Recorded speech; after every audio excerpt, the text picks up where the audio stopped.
For any of the spirits that may be down here in one of these rooms, don't be afraid of us.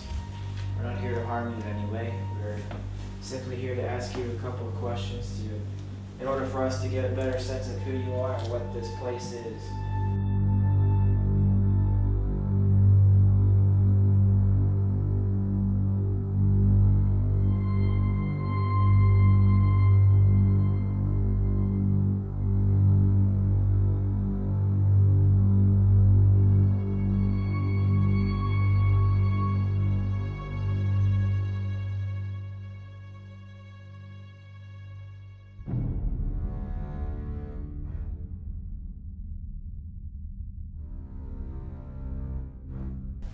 My name's Alex McGinnis, and I'm a ghost hunter.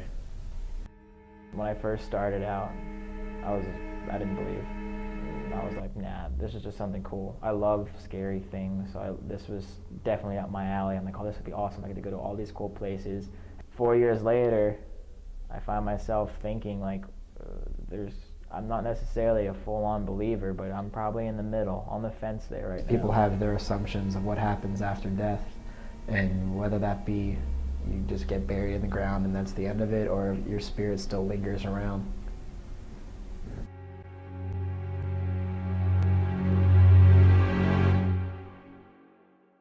Well, Oakland's Mansion, this place is incredible. An old historic place. It dates back to like the 18th century, in the middle of this residential neighborhood, just pushed in the back somewhere. Is there a major Conti here?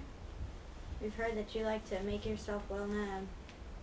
Oakland's Mansion was built back in the 1700s, and it was owned by a major in the Civil War. His name was Major Conti. He was called the Mad Major because he was a little crazy.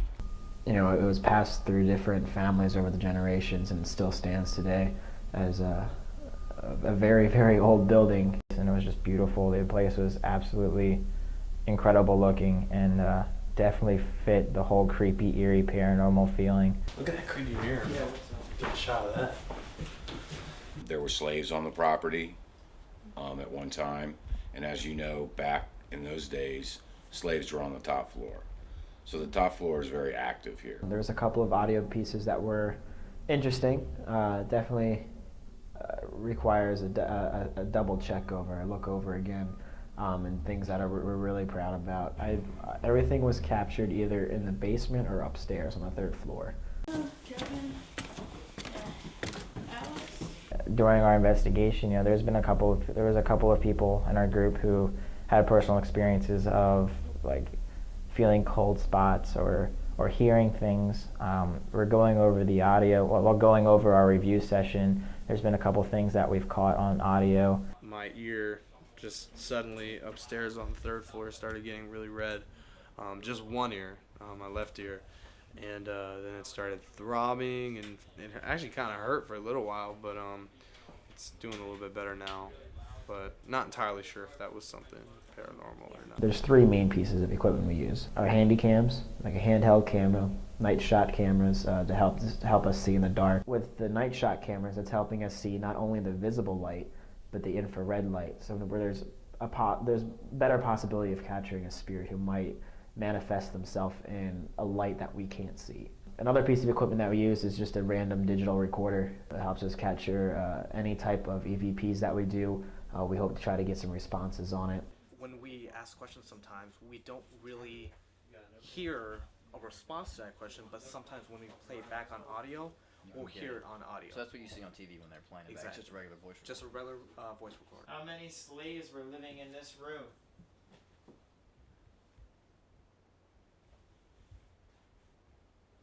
You introduce yourself to the spirit, saying like that we're not here to harm, we just want to communicate, and you just ask questions.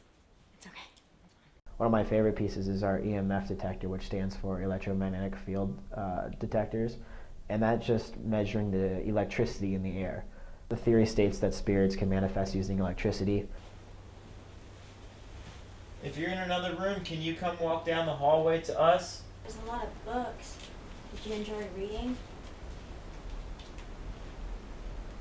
I'm not sure. What do you Is this call for a this? game show? Yeah, Oh, this is for a yes. game show. You know, sometimes we like to play games, but no. Don't even use that. I think It's a yes and no box. That's what we use for. But the theory is, when we do an EVP session, we have this device where we kind of just like sit on a table, and we'll ask it questions. You know, like, are you here with us today? And you know, if they say yes, they'll usually light this up, and this section will light up. If they say no, it'll light this one up.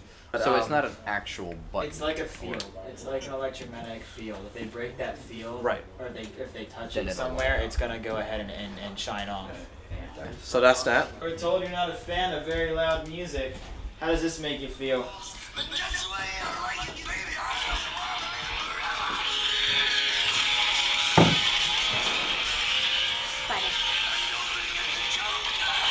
When we were playing the music, when we were playing the loud music, it was just something to help trigger, to pull the spirit out. One of the claims were that playing loud hard rock or heavy metal music would agitate the spirit, and we weren't necessarily trying to provoke using that method, but we were just trying to figure out the best possible way to pull that spirit out to come talk to us. It smells like an old basement. does. It really does. I like the authenticity. We've been to a couple of places here in Virginia where things have happened to our fellow investigators that have really frightened some of us. We've had things scream in people's ears while they're completely alone. We went to Occoquan Inn, which is an old Occoquan up in Northern Virginia. I physically saw the lights turn on and off on their own while sitting in command center, which was cool. That was pretty interesting. Isn't it Singman Reed? I guess. There's a dark side. Am I gonna continue ghost hunting after I graduate? Oh hell yeah. It's fun. I love it. I love doing it with my friends, people that are in the group already.